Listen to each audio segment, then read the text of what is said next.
Hello student, आज हम लोग अकाउंट्स का लास्ट जो प्रैक्टिकल चैप्टर है हमारा कैश फ्लो स्टेटमेंट के बारे में पढ़ेंगे। तो ये कैश फ्लो स्टेटमेंट होता क्या है? सबसे पहली बात तो ये है, कैश फ्लो स्टेटमेंट कंपनी अपनी जो एक्टिविटीज को फॉलो करती है उसको हम लोग 3 सेक्टर में डिवाइड कर देते हैं। पहला ऑपरेटिंग, इन्वेस्टिंग एंड फाइनेंसिंग। इस तीनों एक्टिविटीज में पैसा कैश कंपनी में आता है और फिर उस कैश को कंपनी क्या करती है, अपने हिसाब से, रिक्वायरमेंट्स के हिसाब से यूटिलाइज करती है।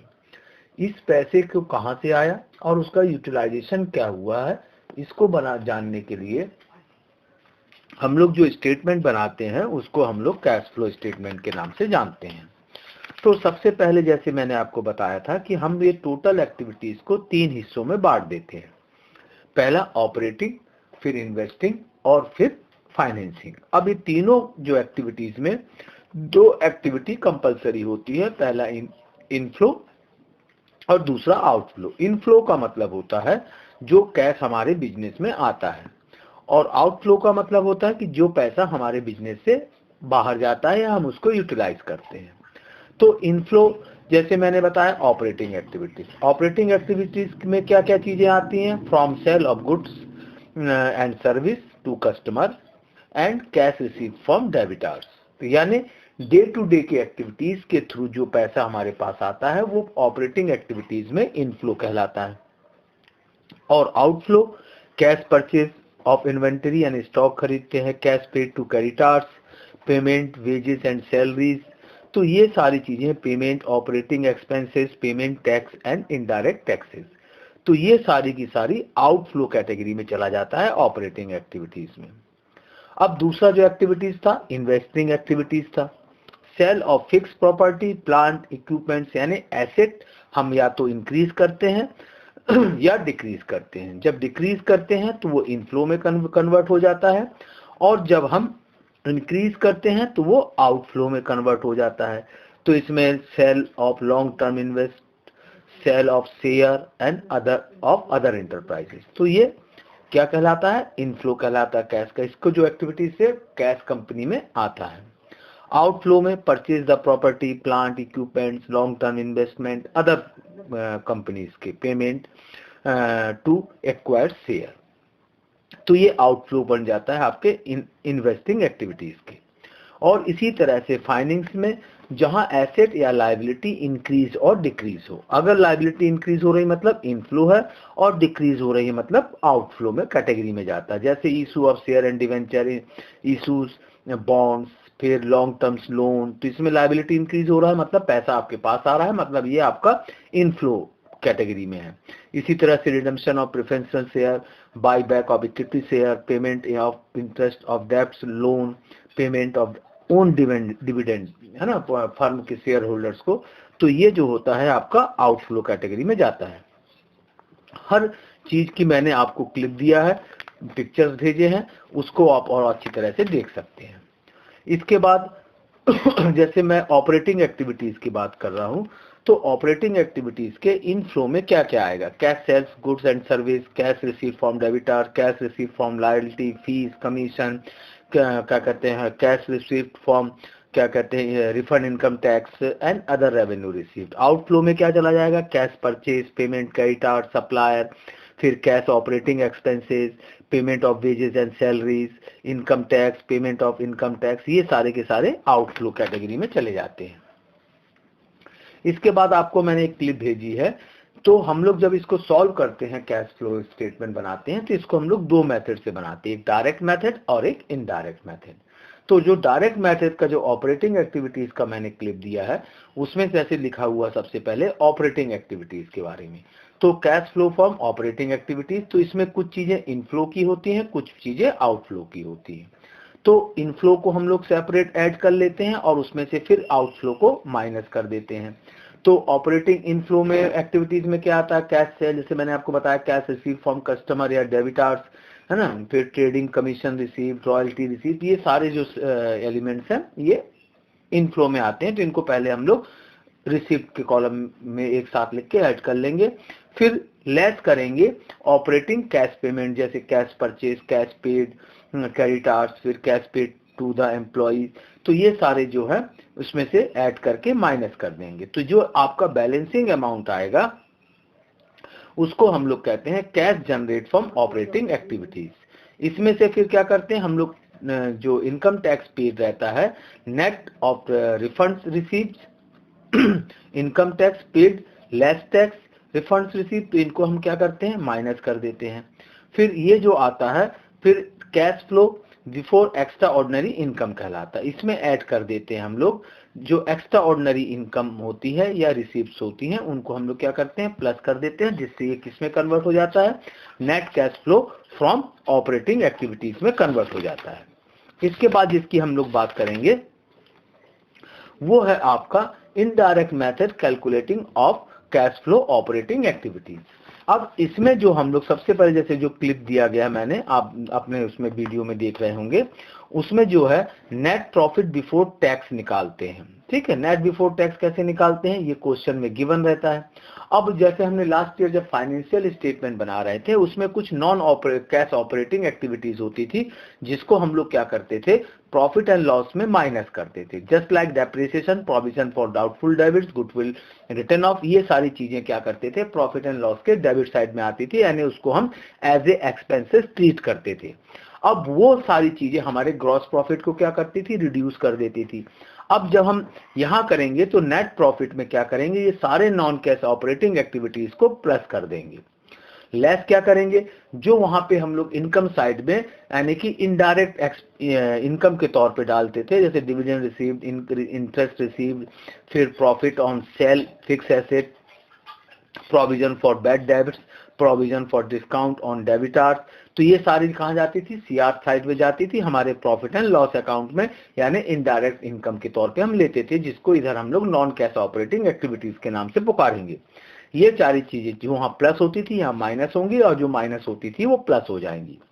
अब ये जो आएगा ये आपका जो दोनों को आपस में टोटल अमाउंट को माइनस करेंगे, पहले नेट प्रॉफिट बिफोर टैक्स में ऐड वाले जो एलिमेंट फैक्टर्स हैं वो ऐड होंगे, फिर लेस वाले उसमें से माइनस हो जाएंगे। ये जो बैलेंस अमाउंट आएगा ये कहलाएगा operating profit before working capital changes के लिए।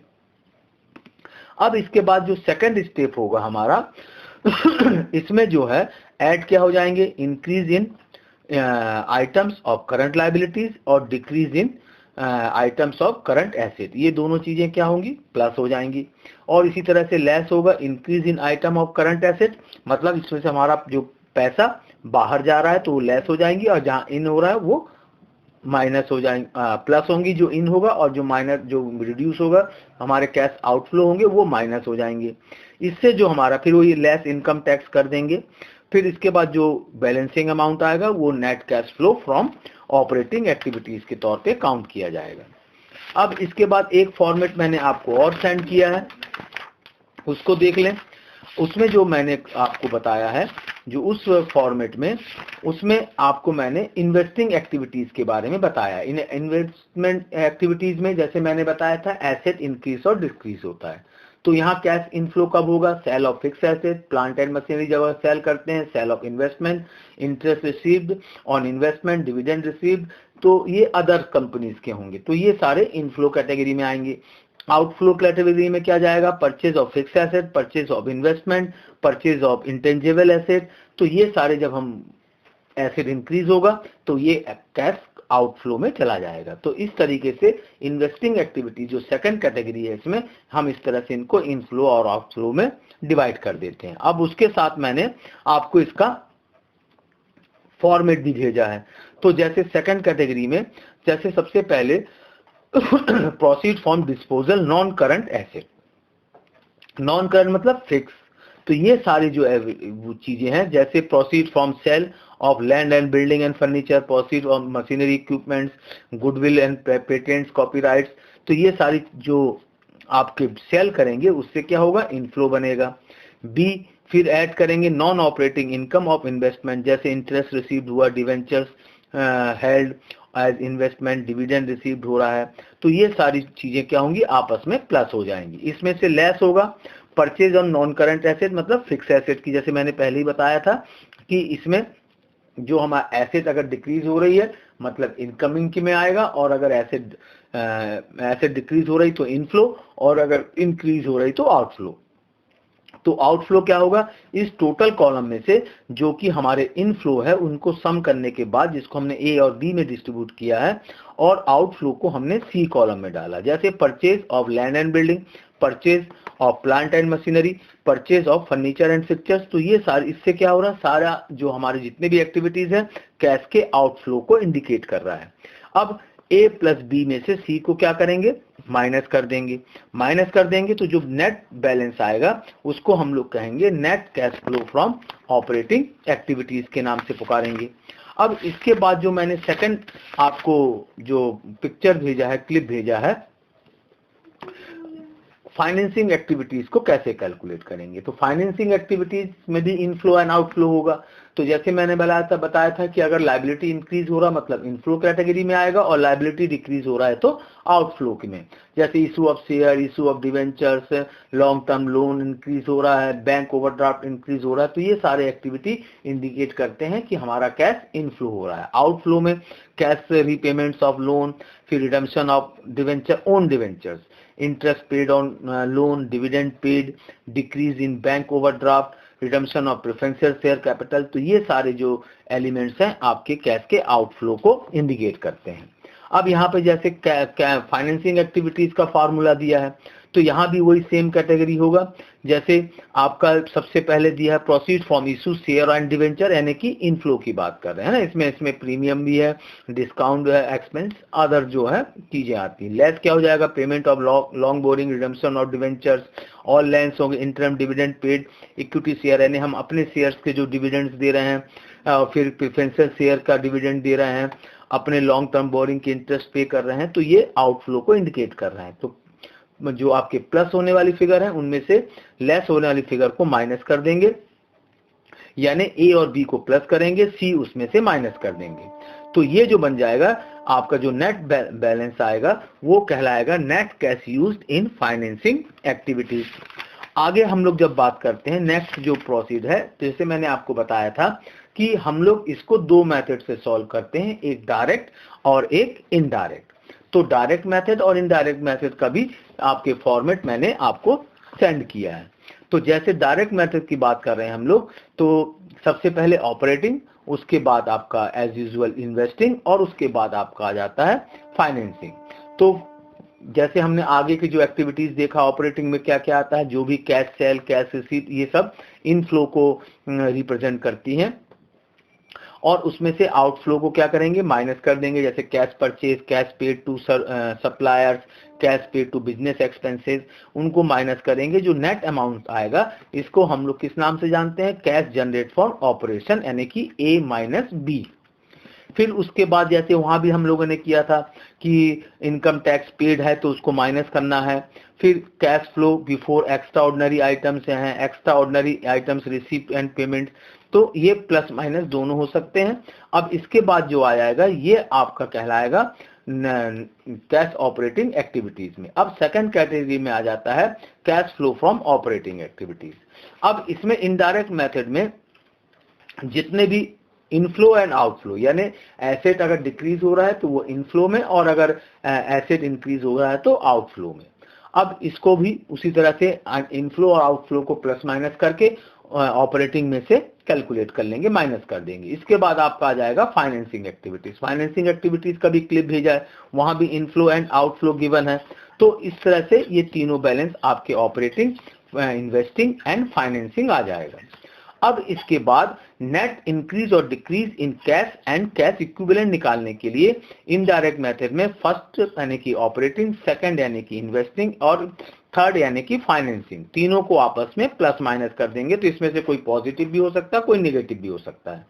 अब ये जो बैलेंस आएगा ये आपका कहलाएगा net increase and decrease in cash and cash equivalents. अब इसमें ऐड कर देंगे cash balance beginning of the year, and फिर जो बैलेंस बचेगा वो बचेगा आपका cash and cash equivalents in the end of the year. तो इस तरह से आपका इनडायरेक्ट मेथड से क्वेश्चन सॉल्व हो जाता है। अब बारी आती है इनडायरेक्ट मेथड की। इनडायरेक्ट मेथड में सबसे पहले हम लोग वही ऑपरेटिंग एक्टिविटीज लेंगे। तो इसमें सबसे पहले लेंगे नेट प्रॉफिट बिफोर टैक्सेशन, यानी ये क्वेश्चन में गिवन रहेगा तो आपको उसमें से ले लेना है।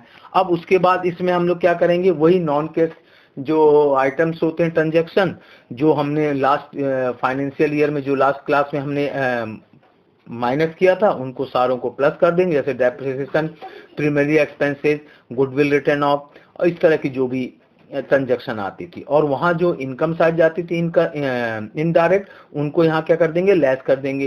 Interest receive, dividend receive, rental receive, ये सब क्या हो जाएंगे, माइनस हो जाएगा। अब ए प्लस बी माइनस सी कर देंगे तो ये आपका बन जाएगा operating profit before working capital changes, यानी ए प्लस बी माइनस सी के रूप में। अब इसमें बात आ जाती है आपका किसका, इन्वेस्टिंग का।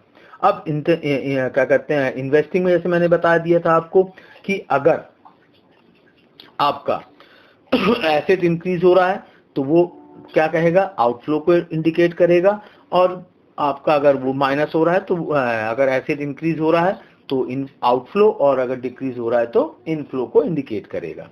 अब जैसे यहाँ पे दिया गया ई कॉलम जो दिया गया है, at decrease in current asset and increase in current liabilities. अगर करंट लायबिलिटीज इंक्रीज हो रहा है तो मतलब है कि आपका ये इनफ्लो में आ जाता। तो ऑपरेटिंग के बाद अब ये जो नॉन ऑपरेटिंग एक्टिविटीज था, इसके बाद हम लोग ऑपरेटिंग एक्टिविटीज को ले रहे हैं। तो अगर आपका decrease in stock and investment हो रहा है, मतलब ये आपका क्या हो रहा है, आउट इनफ्लो हो रहा है, क्योंकि आप माल बाजार में बेच रहे हैं। डिक्रीज इन एक्रूड इनकम, ये भी एड कॉलम में जाएगा। इंक्रीज इन क्रेडिटर्स, मतलब बिल्स पे, मतलब लोगों का पेमेंट आपने नहीं किया, मतलब आपके पास कैश इंक्रीज होगा, तो ये सारे जो हैं एड कॉलम में चले गए। लेस होगा, इंक्रीज इन स्टॉक, मतलब आपने मटेरियल खरीदा, आपका पैसा बाहर गया। इंक्रीज इन एक्रूड इनकम, मतलब आपने अपने पैसे की वसूली की रिकवरी नहीं की, तो ये भी क्या कर रहा है, आउटफ्लो को इंडिकेट कर रहा है। तो इस तरह से जो हमने इस पिक में A B C D E की तरह एफ जो जी कॉलम बनाया है एफ तक, तो कैश जनरेट फ्रॉम ऑपरेशन यानी कि डी प्लस ई माइनस क्या हो जाएगा, एफ हो जाएगा। लेस वही इनडायरेक्ट टैक्स पेड आ जाएगा। फिर उसके बाद आई कॉलम आएगा, इसमें एक्स्ट्राऑर्डिनरी इनकम आएगा। तो इनको जब हम सॉल्व करेंगे तो ये आ जाएगा net cash from operating activities के तौर पे ये आपका कैलकुलेशन हो जाएगा। तो इस तरह से हम इनडायरेक्ट मेथड में इसको सॉल्व करेंगे। अब इसके बाद जब ये कंप्लीट हो जाता है तो हमारे पास जो बचता है वो आता है इन्वेस्टिंग का। इन्वेस्टिंग के लिए वही मैंने बताया था कि अगर एसेट इंक्रीज हो रहा मतलब आउटफ्लो, और एसेट डिक्रीज हो रहा तो इनफ्लो। जैसे proceed for sale fix asset, proceed for sale investment, proceed from sale intangible asset, ये सारे जो होंगे ये क्या होंगे, ऐड हो जाएंगे। और माइनस क्या होगा, जो अगर एसेट क्या हो रहा है, इंक्रीज हो रहा है। अगर एसेट डिक्रीज हो रहा है मतलब इनफ्लो, और अगर एसेट डिक्रीज हो रहा है तो इनफ्लो, और इंक्रीज हो रहा है तो आउटफ्लो। अब इसमें से जैसे rent income, purchase to tangible fix asset, purchase to investment, तो ये सारे क्या होंगे, माइनस कॉलम में जाएंगे और उनको उसके साथ प्लस माइनस कर लेंगे, तो ये बन जाएगा net cash from investing activities कहलाएगा। इसके बाद जैसे थर्ड स्टेप में क्या आता है, फाइनेंसिंग एक्टिविटीज आता है। इसमें जैसे मैंने आपको बताया था कि अगर लायबिलिटी इंक्रीज हो रही है मतलब इनफ्लो, और अगर लायबिलिटी डिक्रीज हो रही है तो आउटफ्लो। जैसे issue of share and debenture, other long term borrowing ले रहे हैं, डिविडेंड फाइनल डिविडेंड पे कर रहे हैं, तो ये सारे के सारे किसके इंडिकेट कर रहे हैं, आउटफ्लो को इंडिकेट कर रहे हैं। अब इनफ्लो जैसे आपका जैसे शेयर इंक्रीज होगा तो वो इनफ्लो में चला जाएगा। अब इनके साथ हम लोग क्या करते हैं, तो इसका जो डिफरेंस अमाउंट आएगा ये कहलाएगा net cash from financing activities. अब पहला ऑपरेटिंग, दूसरा इन्वेस्टिंग और तीसरा फाइनेंसिंग। अब नेट इंक्रीज या decrease cash and cash equivalent यानी फर्स्ट, सेकंड एंड थर्ड को प्लस कर देंगे। अब इसके साथ क्या ऐड करेंगे, beginning the cash in hand, cash and bank, short term deposit या मार्केटेबल सिक्योरिटी, इस बैलेंस के साथ इनको प्लस करेंगे। माइनस क्या करेंगे, जो ईयर एंड में होगा, जैसे cash in hand, cash at bank, short term deposit and very temporary marketable security. तो ये जब प्लस करेंगे तो ये दोनों अमाउंट्स क्या हो जाएंगे, आपस में इक्वलाइज हो जाएंगे। तो इस तरीके से ये चैप्टर का ये बेसिक कॉन्सेप्ट है, इसको आप लोग देख लीजिएगा। और नेक्स्ट क्लास में आपके इसके प्रैक्टिकल क्वेश्चन हम लोग अटेंड करेंगे और देखेंगे कि किस तरह से इसको सॉल्व करते हैं, क्वेश्चंस को अटेंड करते हैं। Thank you.